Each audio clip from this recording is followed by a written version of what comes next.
I declare in advance that I have no debts or obligations whatsoever. Should it transpire that anyone is in my debt, then through this I declare the debt null and void. My assets lie in the Central Reichsbank. First, I divide everything equally between the Liszt Musicians Benevolent Fund in Hamburg and its sister body, the Czerny Foundation in Vienna. Second, from my estate, both organizations are to share in payments to the following for as long as those concerned shall live. A. To my sister, Elise Grund, in Hamburg, 5,000 marks a year. B. The same amount to my stepmother, Caroline Brahms, or her son in Pinneberg. C. To my landlady, Celestine Truxa, a lump sum of 10,000 florins. In addition, all my furniture and pictures, apart from the medallion picture of Schumann with inscription.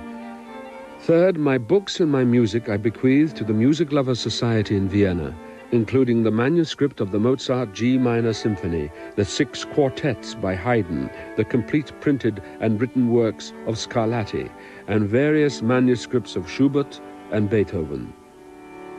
To Joseph Joachim, I bequeath the sketches of Schumann's 3-string quartets.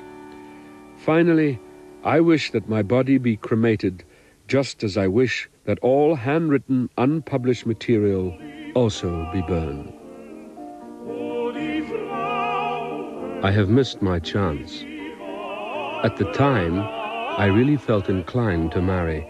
I was unable to offer a woman the appropriate lifestyle. At the time when I should have liked to marry, my music was either hissed in the concert halls or at the very least received with icy coldness. For myself, I was able to bear that quite well because I knew its worth and that someday the tables would be turned. But if at such moments I'd been forced to confront a wife and confess another failure, I could not have borne that. And yet life has been good to me. I hardly need to say that I do not like to speak about myself. With the best will in the world, I cannot answer your individual questions except to say that I am a Lutheran and was born in Hamburg on the 7th of May, 1833.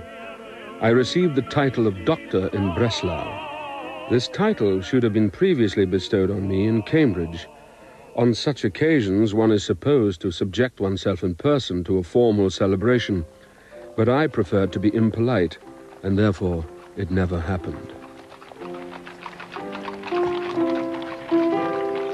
At 2:30 on the afternoon of the 6th of April, the funeral procession set off. The mourners followed behind the coffin, first of all the Directorate of the Music Lovers Society, then all the professors of the Conservatoire and members of the Singing Society and the Vienna Choral Society. Next came deputations from the Hamburg Senate, the Berlin Philharmonic, the Berlin Academy of Arts, the College of Music, the Amsterdam Music Society, the Budapest Conservatoire, the Philharmonic Societies of Laibach and Budapest, and the Leipzig Gewandhaus. Then came Marie Schumann, Adele Strauss, Edward Strauss, Anton Dvorak, Fritz Simrock, Artur Nikisch, Ferruccio Busoni, and Eusebius Mandichevsky. Only old friend Joseph Joachim was unable to attend.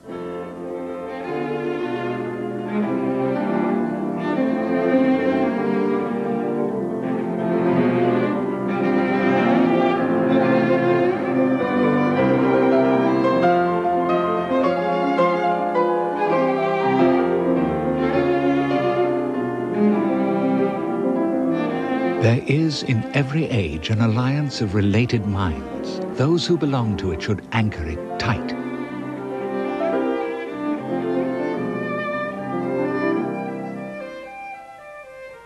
His introduction to the public was due to a chance encounter. Edward Remini, a Hungarian violinist who had left his country after the failed revolution of 1848 and who now led an itinerant life, took the 20-year-old Brahms with him as accompanist on an impromptu concert tour. In the company of Remini, Brahms visited a successful compatriot, the violinist Joseph Joachim, who was the royal concertmaster in Hanover. The association with Remini soon petered out, but from their first meeting, there originated a profound mutual affection between the young Brahms and Joachim, which would lead to a lifelong friendship.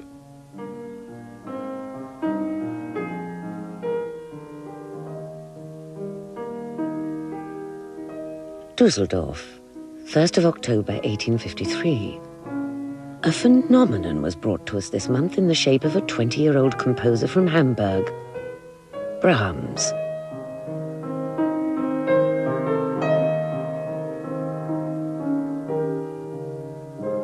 Robert wrote to Joachim, "He is the one who is to come." I felt certain someone would and must appear, fated to express the spirit of the times in the loftiest and most ideal manner.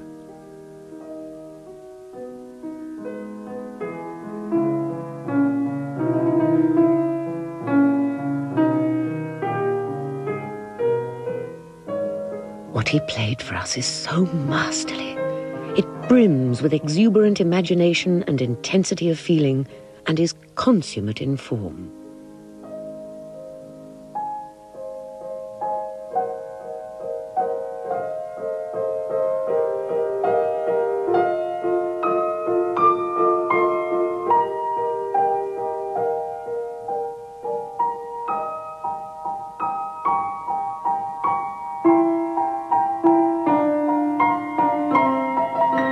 Barely a fortnight after meeting Brahms for the first time, Robert Schumann wrote the famous article, Neue Bahnen, New Paths. And he has come. His name is Johannes Brahms, from Hamburg, where he has been creating in obscure silence. He had been recommended to me by an esteemed and famous master. He carries all the marks of one who has received a call. Sitting at the piano, he began to reveal truly marvelous regions. We were drawn into ever-enchanting circles, and through his quite inspired playing at the piano, an orchestra seemed to grow. Honored Master, you have made me so endlessly happy. Dearest friend, since spring of this year I've been living in Dusseldorf, and I will always remember it. Fare you well and think fondly of me. Your profoundly admiring servant, Johannes Brahms.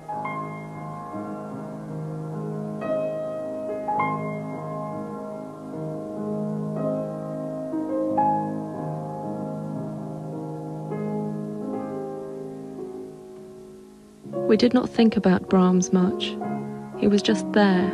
He simply belonged there.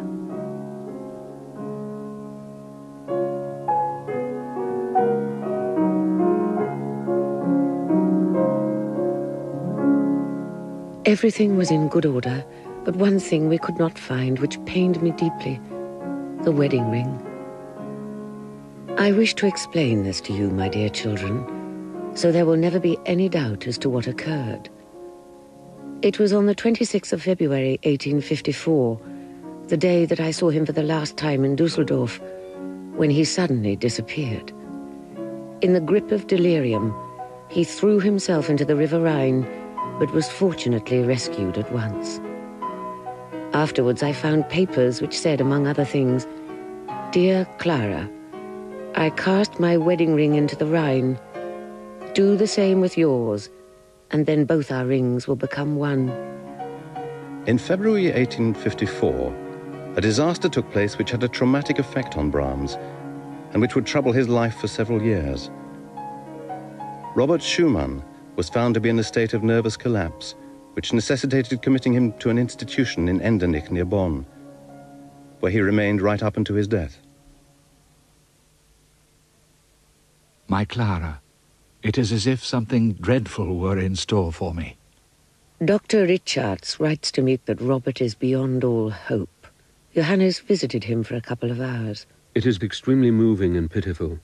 Schumann has lost a great deal of weight, and any hope of speaking with him is out of the question. I have been here with Johannes since yesterday. Oh, Joachim, how painful it was to see him like that. On Thursday evening they buried him. I carried forward the wreath, together with Joachim and Dietrich. Within minutes, the Bonn marketplace was packed shoulder to shoulder. The beautifully situated graveyard was black with people.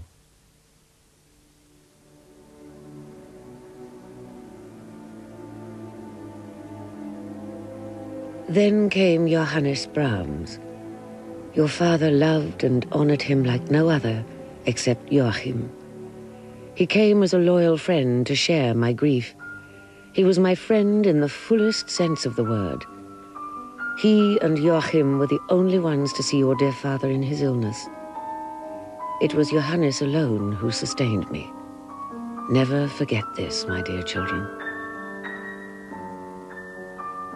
I am painting a gentle portrait of you, which will eventually become an adagio. I bid you farewell, my dear, dear Clara. Your Johannes.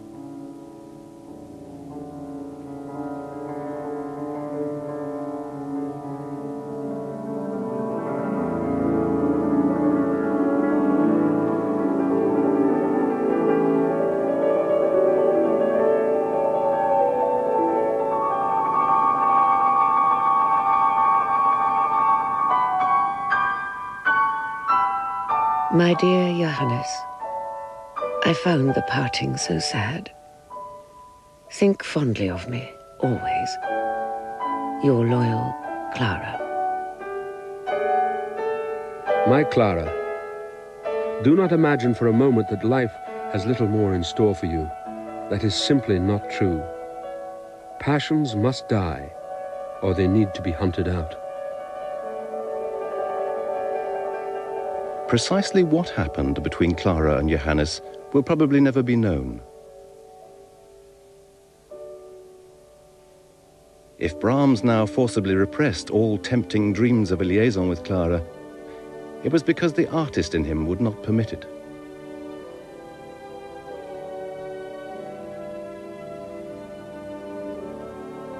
In life, as in work, a new period began. I forced the sharp and hard steel nib to describe to you my concerto, which was a brilliant and decisive fiasco. In the evening, the first and second movements evoked absolutely no feelings in performers or listeners. At the end, 3 pairs of hands started slowly to clap, but a clear hissing from all sides forbade it. One had to sit through it for over 3/4 of an hour. This rooting and rummaging, this straining and tugging, this tearing and patching of phrases and flourishes. And Brahms, what is more, deliberately made the pianoforte part as uninteresting as possible. But the hissing was still too much of a good thing, wasn't it?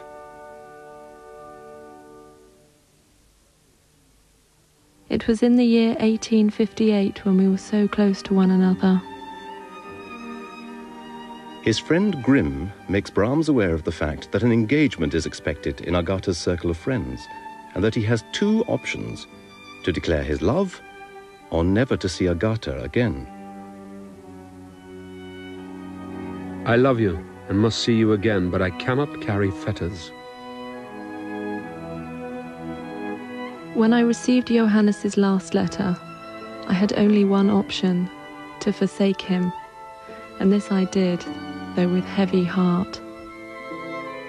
Hamburg, 5th of December, 1864. I was desperately sore of heart at your mother's. Everything so scattered about. What misery. Your mother and Elise constantly in tears, and then your father pouring out his heart to me. I tell you, I feel quite wretched by it. A source of considerable sorrow for Brahms was a quarrel between his parents which resulted in their separation. The problem resolved itself tragically when his mother died the following February at the age of 75. It is simple to explain that I find it hard, having lived for 34 years in the family, not always happily, it has to be said, to accustom myself to the life I have been leading for nearly 2 years now. You will then surely not hold it against me if I now inform you that I am thinking of marrying again. Your loving father.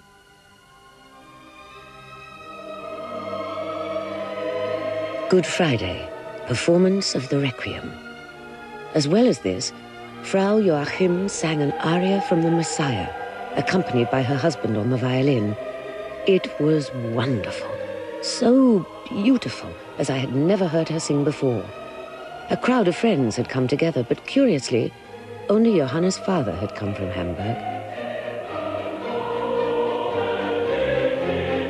The Requiem has moved me like no other church music ever before. Watching Johannes standing there, baton in hand, I kept thinking of Robert's prophecy, which today was fulfilled. I have not felt so joyful in a long time.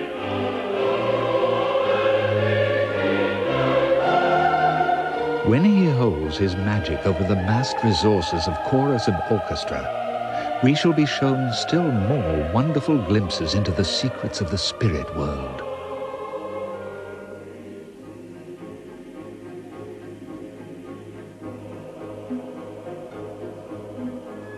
Through his German Requiem, Brahms liberated himself from an intolerable pressure which had weighed on his whole existence. With the completion of this work, the composer achieved the pinnacle of his ability.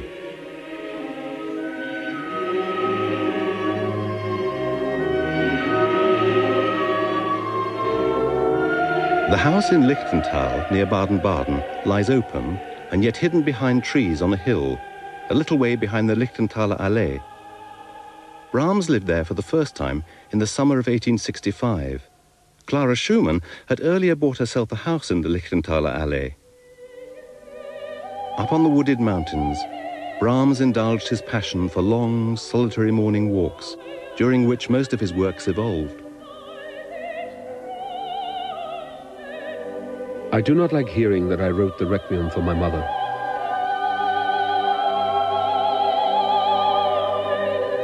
When, in February 1865, Brahms received the dispatch informing him of his mother's death and calling him from Vienna to Hamburg, I discovered him shortly before the journey at the piano. He was playing the Goldberg Variations by Bach, and with tears coursing down his cheeks, he said, "It is like balm."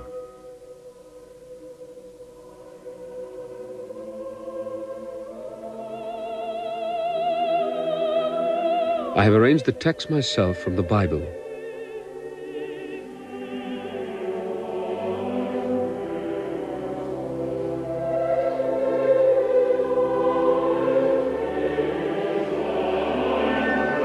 The following year in Germany, the work in its complete form saw no fewer than 20 performances.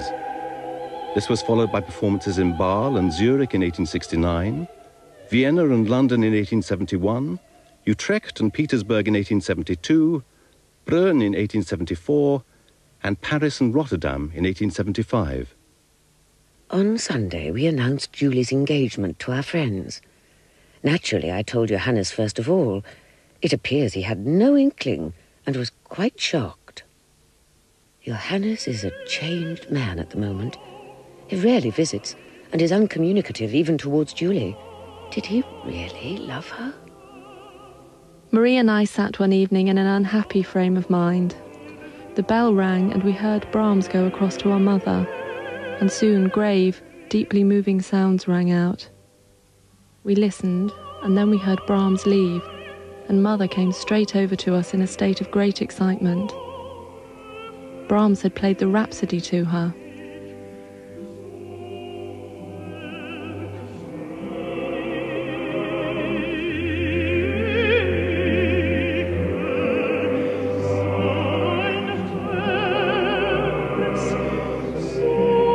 Baden-Baden, 28th of August, 1869. Dear Herr Simrock, I have written a bridal song for the Countess Schumann, but I write such a thing with ire, with anger. What can come of it? A couple of days ago, Levi informed me that Johannes is quite infatuated with Julie. In 1869, Julie Schumann, the third child of Clara and Robert Schumann, married the Italian Count Vittorio Radicati di Marmorito.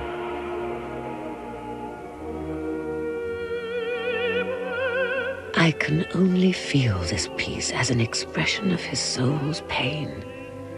If he would only use words so intimately. December 1871. Dear Father, next year I am supposed to become Kapellmeister here. The Music Lovers Society has now offered me its directorship for the 3rd time, and now that my earlier misgivings have lifted, I have accepted the post. I have now finally found an apartment which suits me, quite near to the Karlskirche. My address is Vienna 4th District, Karlsgasse, number 4. Have a joyful celebration and think lovingly of me. Your Johannes. The rooms were extremely quiet and had an extraordinarily beautiful view of the columns of the huge Karlskirche, which Brahms particularly loved. You seem to feel so ill at ease with us, day by day, week by week, so disgruntled, that it really did become a sad time for us too. I am at a loss for words, dear Clara. You write of my mood in Baden. I wanted to reply to your letter, which admittedly says some harsh things, as innocently as possible, but I am unable to do so. I express myself through music. Only such a weak musician as myself would gladly cling to the belief that he is better than his music.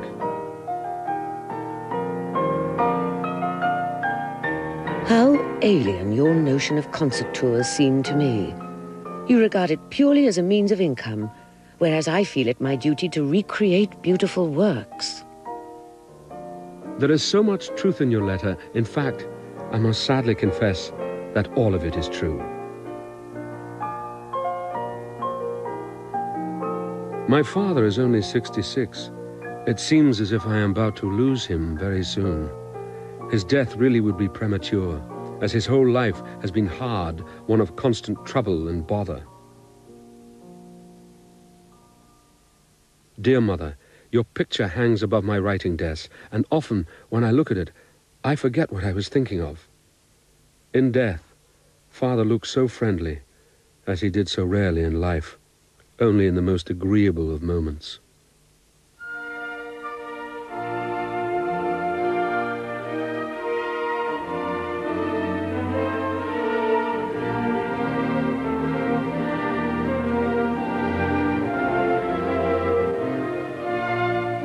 Vienna set the tone in all aspects of music, and its atmosphere, which seemed permeated by music, enriched and broadened his artistic personality. Indeed, some of his creations could never have originated on any other breeding ground.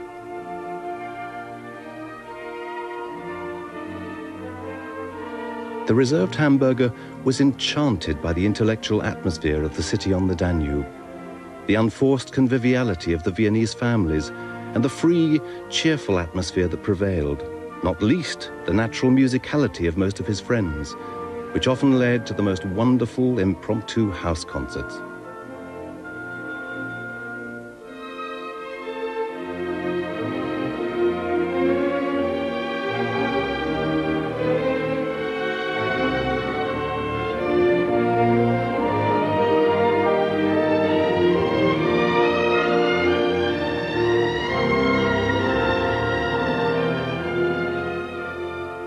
In the latter half of the 1870s began Brahms's period of great concert tours. They were distinguished from the earlier tours, some of which he had undertaken with Joachim, in that Brahms seldom performed works by other composers.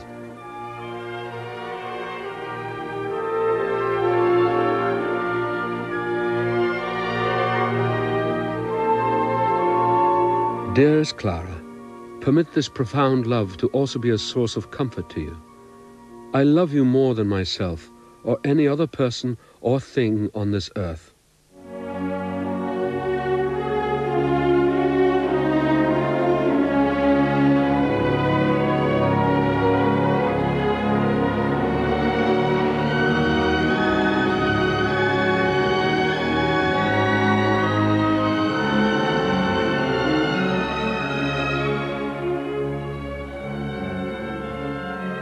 Dear Simrock, this is the tiresome financial relationship that is still customary between musicians and publishers.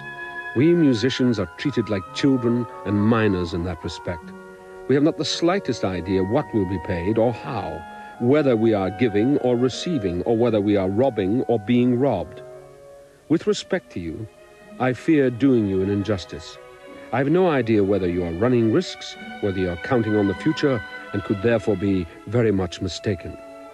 You must see that this situation does not make for an easy relationship. It really is about time that you sent some manuscripts soon. The Hungarian dances, a second piano concerto, and a violin concerto at last. Fritz Simrock became Brahms's closest confidant and financial advisor. He was also the administrator of his estate. So now for the piano concerto. I hope that you find it easily digestible. As for the matter of a fee for the concerto, I was thinking of 9,000 marks, the same as for the violin concerto. But honestly, this matter of money could never really be an issue.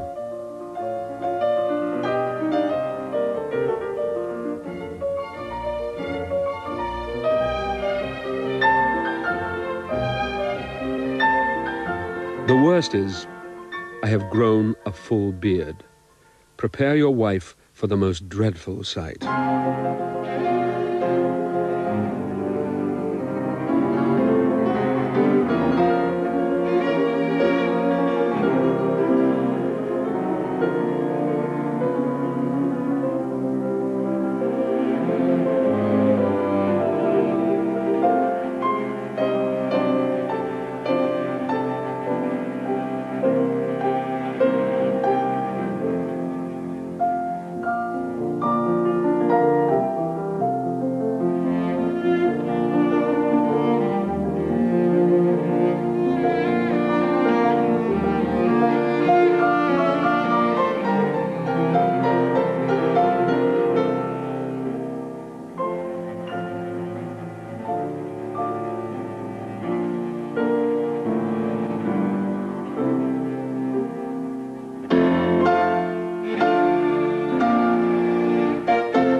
I feel quite wretched at the thought that whilst you're in the area, I merely stand mutely on the sidelines. This is where only a concert could assist us, one which we could perform either here in Pest or else in Prague. Although Joachim was only 2 years older than Brahms, he already possessed a rich and varied musical experience which he had acquired in his youth, starting as a child prodigy. The trips with Frau Joachim are at an end. She is accompanying her husband to Königsberg and Danzig. From there, he is travelling on further to Petersburg while she returns to Berlin. She was always an extremely pleasant companion, sang beautifully, and was always in a good mood, always unassuming. Joachim became Brahms's critical advisor, someone he could trust unconditionally.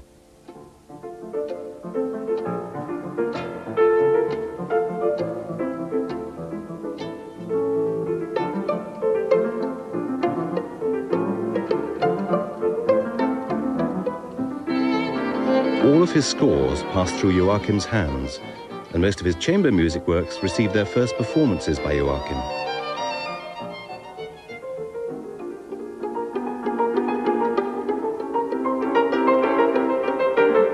Brahms sealed this bond by dedicating his violin concerto to him, to which Joachim, for his part, added a cadenza.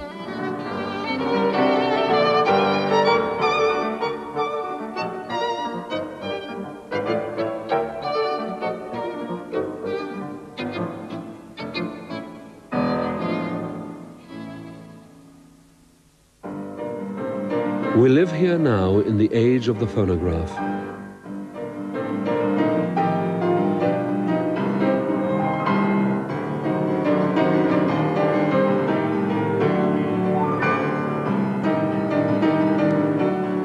I was thinking to myself how happy Edison must have been after finding this wonderful seedling.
In 1891, when I was 18 years old, I was with my family in Ischel. Brahms came to Ischel already in May. At that time, it was very quiet. The real season beginning only in July, when the Emperor Franz Joseph was there. One afternoon, Brahms paid me a visit. It was a great moment for me, and I felt very happy. In 1893, one day after dinner, Brahms said, "Oh, I want to play you, well, a few exercises which I have just composed."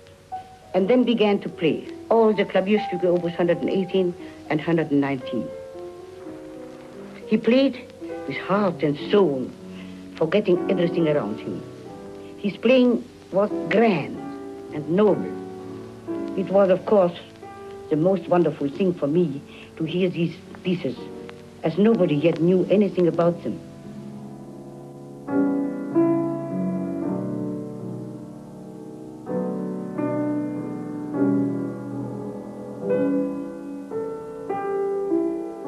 A few months after, in London, I gave them their first public performance. Of course, I wrote to Frau Schumann about the Klavierstücke at once. A letter from Ilona Eibenschutz, who is sending me many reviews. The English have a great respect for Brahms.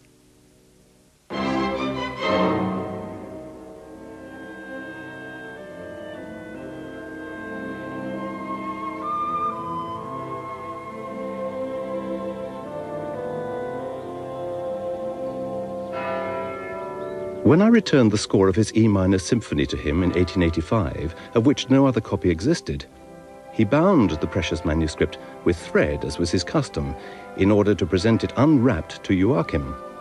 Horrified by this, I begged him to at least send it by registered post, to which he replied, "That really isn't necessary. Things like this don't simply disappear." But what if it did? Well, then I would just have to rewrite the score.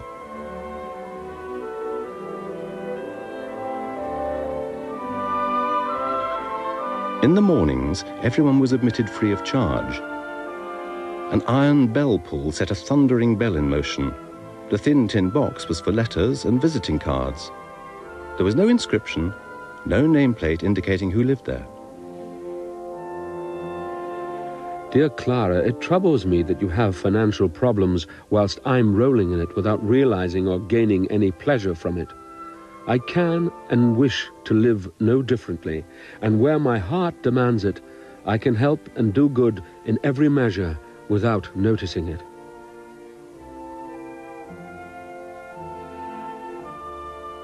He rose at 6 o'clock in the morning and drank coffee all morning long, which he prepared himself on the machine, whilst writing music at the high desk in the library. This was his way of life when in the city.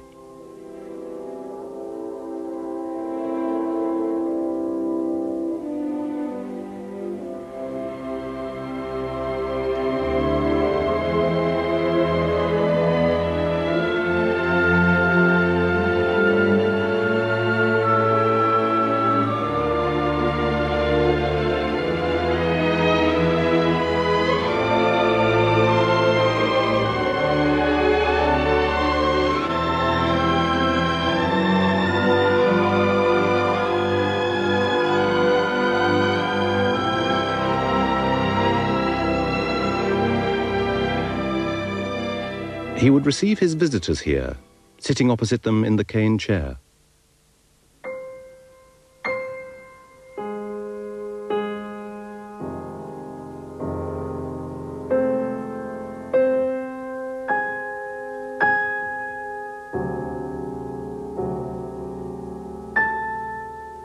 Dearest Johannes, on reading your letter I was deeply moved.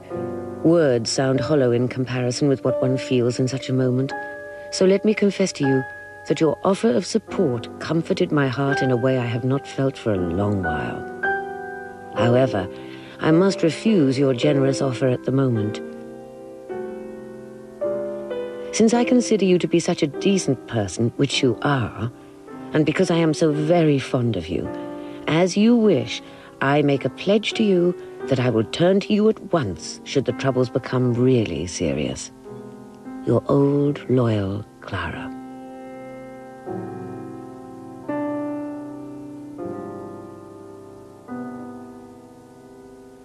Dear Clara, please do not be angry. You returned my intended consignment in such a friendly manner in the summer that I am risking it once again. So please accept it if tomorrow you find 15,000 marks lying humbly at your feet.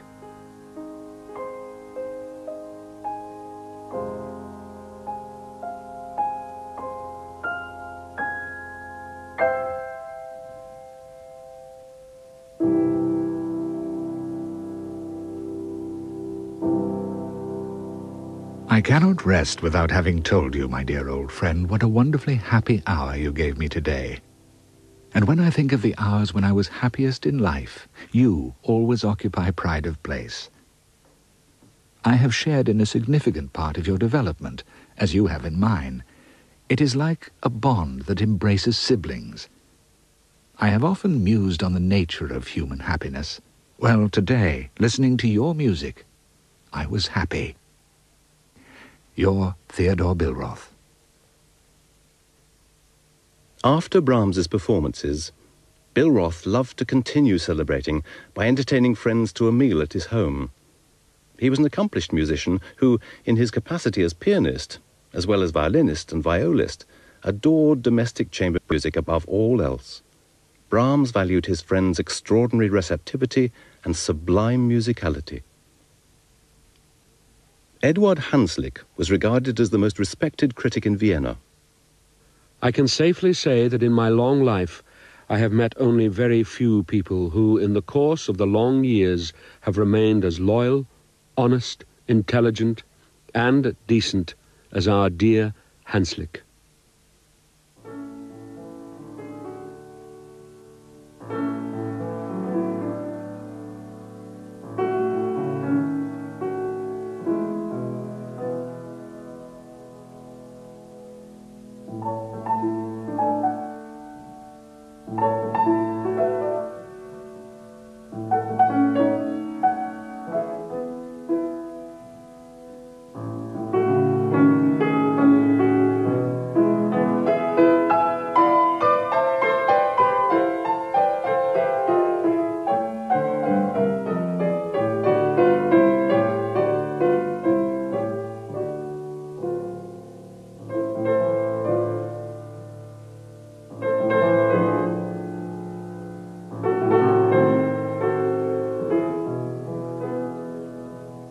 After all, I am dependent on the outside world, the hurly-burly in which we live.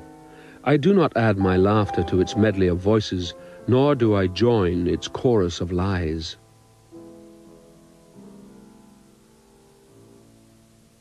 I had recently begun various projects, symphonies and other things, but nothing would come right. Then I thought I was already too old, and I made up my mind to stop writing altogether.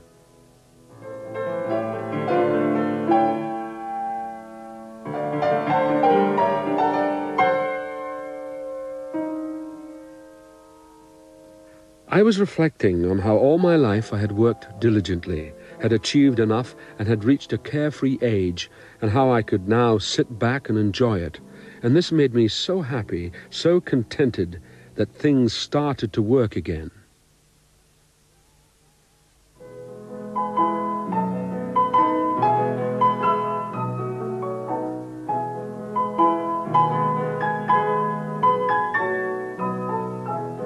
Brahms leaned against the wall of a house as if to observe the Karlskirche. Moved by the sight of it, he pointed towards it and exclaimed, "Just look at it. The church is so beautiful. And behind it there once stood an inn to the golden moonlight, where Schubert drank and sang." To Herr Eduard Hanslick, dearest friend, just as I was penning the title to some waltzes for four hands, which should be appearing sometime soon, your name flew into my head.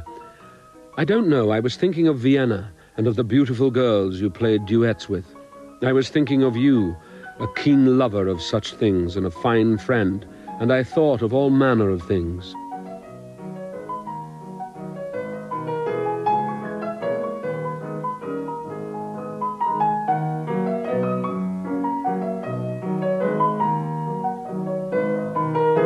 You know well what I think of Johannes. After Bach and Beethoven, he is the greatest and most sublime of all composers.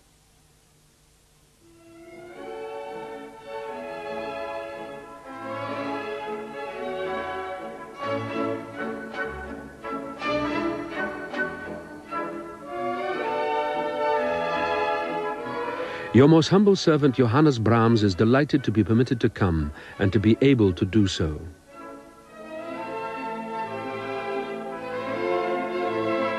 Brahms was a regular guest at the splendid villa of Johann Strauss, the Waltz King, in Ischl. And Strauss never stopped inviting him to his social gatherings, although from time to time, the ironic friend painfully embarrassed his host by openly declaring a strong aversion to any guest he did not like. Johannes Brahms, tomorrow your merriest and proudest listener.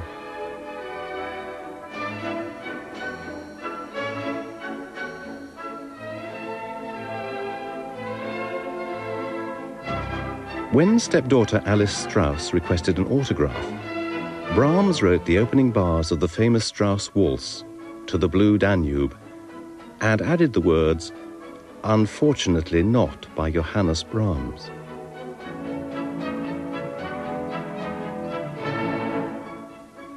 The bourgeois eating house, the Red Hedgehog, had always been a favourite meeting place for musicians. Beethoven is supposed to have often sat in the back room of the ground floor tavern. The distinguished guests were served on the first floor. Brahms had his regular seat in the tavern. Whenever he was not invited elsewhere, or was away from Vienna, he would dine there, regularly at around 1 o'clock in the afternoon. That which you call invention, that is to say a thought, an idea, is simply an inspiration from above for which I am not responsible, which is no merit of mine. It is a present which I ought to despise until I have made it my own by right of hard work. There need be no hurry about that either. It is as with the seed corn. It germinates unconsciously and in spite of ourselves. When I have found the first phrase of a song, I might put the book there and then go for a walk, do some other work, and perhaps not think of it again for months. Nothing, however, is lost. If afterwards I approach the subject again, it is sure to have taken shape. I can now begin to really work at it. Vienna, 13th of September, 92. Dear Clara, with regards to friends, I am aware of only one shortcoming: clumsiness when dealing with others. On this subject, you have exercised a long and considerable forbearance.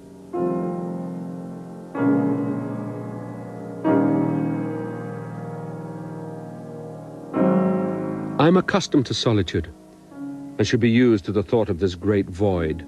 But you will allow me to repeat to you today that you and your husband constitute the most beautiful experience of my life and represent all that is richest and most noble in it.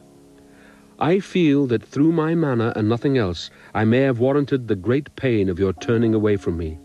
But the loving and adoring thought of you and him will always glow warmly and brightly. In deep devotion, Johannes Brahms. Frankfurt am Main, 27th of September, 1892. Your letter has upset me greatly.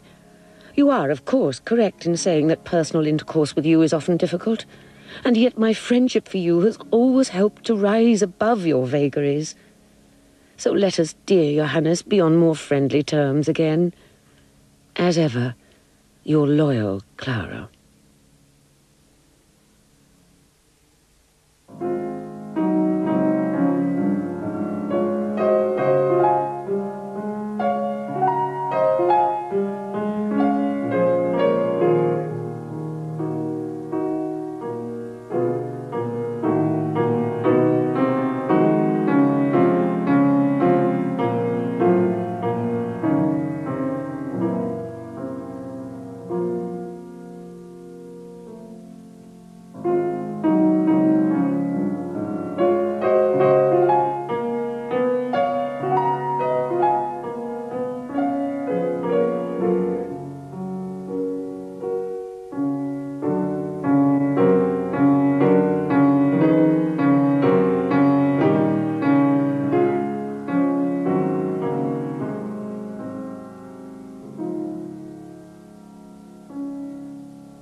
Easter Monday, 18th of April, 1892. On a walk on the Ring in Vienna, Brahms and the mezzo-soprano Alice Barby smile at an amateur photographer. The house in the background is the Hotel Imperial. Brahms was smitten with the exquisite Italian who sang his songs so beautifully, and he accompanied one of her concerts, much to the surprise of the Vienna public, ex-tempore.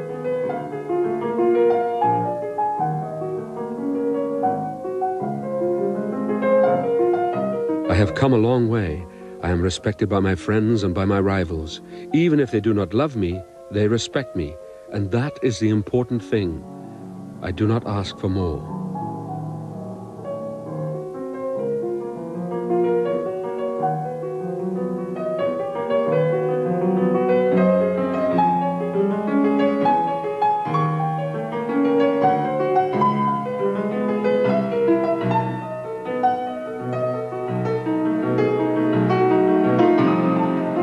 Billroth had all the necessary qualities to become popular, but I wish you could see as I can what it is to be loved here in Vienna. At home we are strangers to this and are unable to do so. We do not bare our hearts so unreservedly, nor is love so warmly and beautifully revealed as it is here.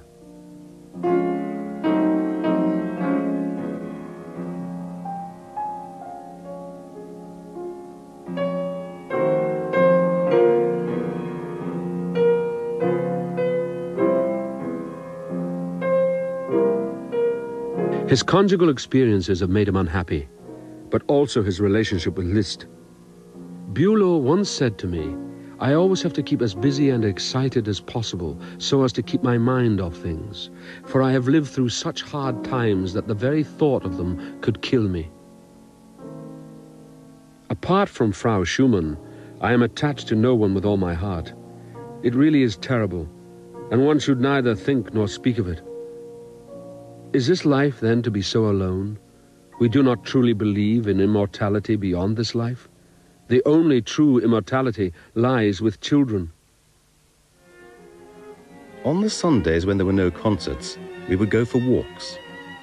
One of the coffee houses near to the Court Opera usually served as a meeting place. We would reach the countryside by horse-drawn tram and train. Brahms always insisted on travelling third class, not just in the spring and autumn, but in the winter too. He always ran on up ahead, his face flushed, his eyes sparkling.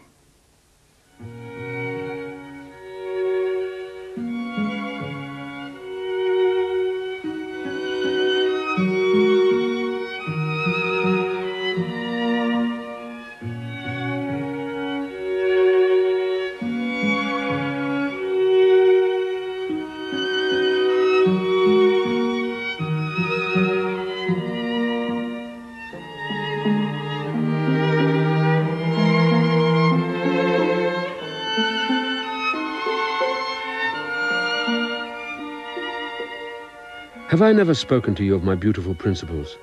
Among them are no further attempts at opera or marriage.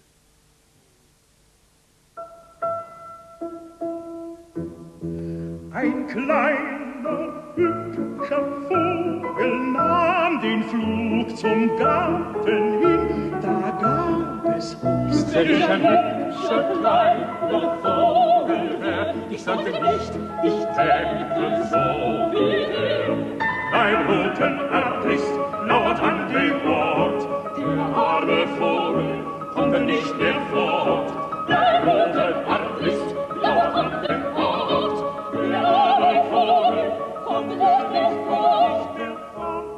I often visited Brahms during his summer breaks. There was never a small child that did not run up to the stout man with the white beard and friendly blue eyes, or wave to him from afar.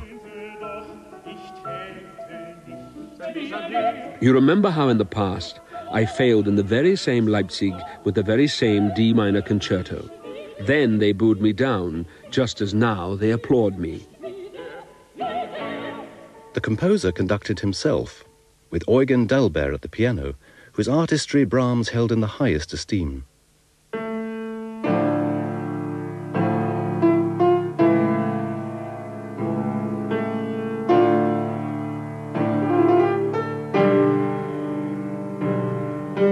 the cemetery in Bonn. We all entered the chapel. In front of it stood a crowd of musicians, among them Brahms. He had come straight from Ischl. As I passed by him, he offered his hand to me in tears. At the grave, I saw Brahms throw in 3 handfuls of earth. Brahms recounted Schumann's last time in Endenich and how it had all been distorted in the press. In the very beginning, Schumann was still able to wander around freely and even accompanied Brahms to the station, with an attendant following discreetly behind.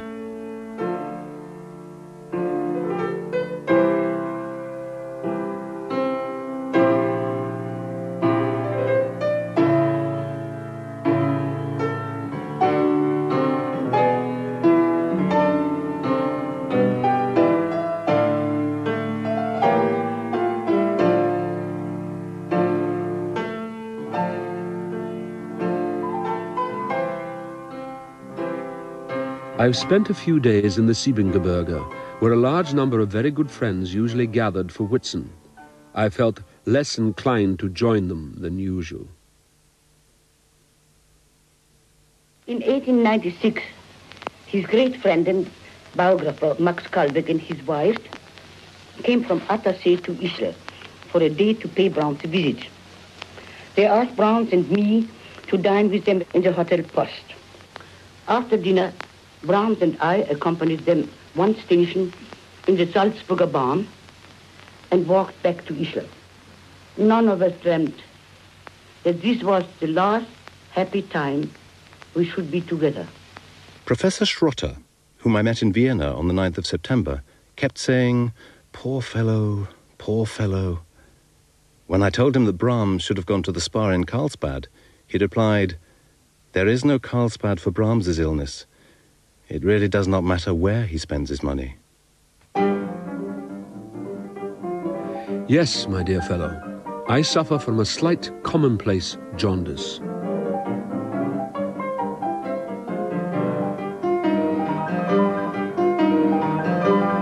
In spite of his protests, he was sent by one or other doctor to Karlsbad, and on the 31st of August, he journeyed from Ischl to Vienna, and then from there by overnight train to Karlsbad on the 3rd of September.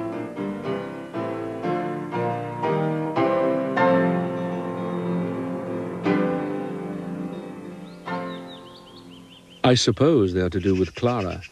I have not composed them for the occasion of her death, but have again been pondering a great deal over the subject of death.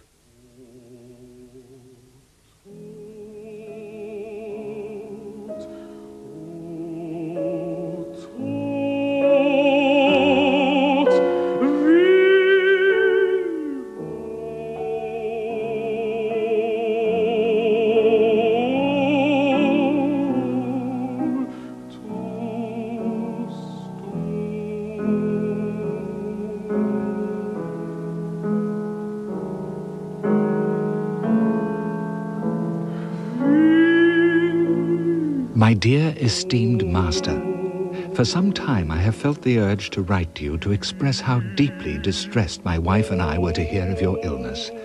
We send our best wishes in the hope of being able to spend happy days with you again. Your admiring, grateful and loyal servant, Eugen d'Albert.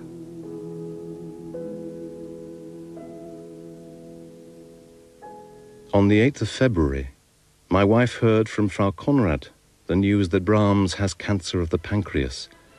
She had known this from the doctors for a long time.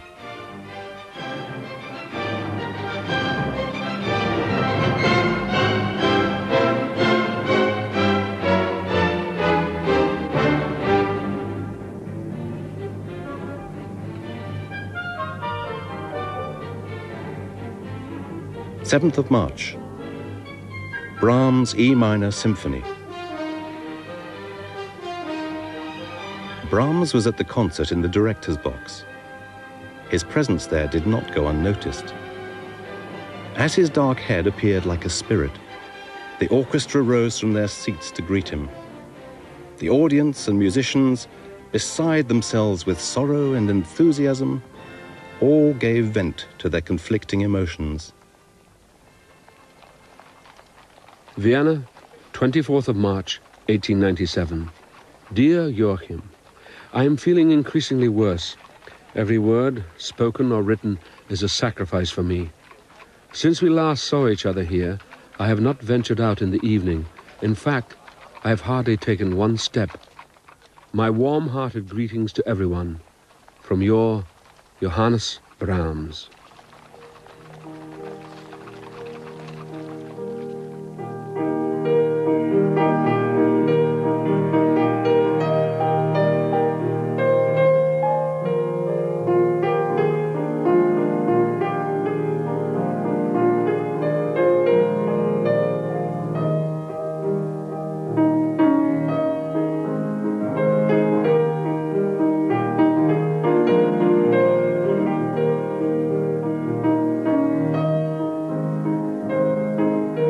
As we entered the isolated grove in the cemetery, with the memorials to Mozart, Beethoven and Schubert, Brahms said that lying somewhere nearby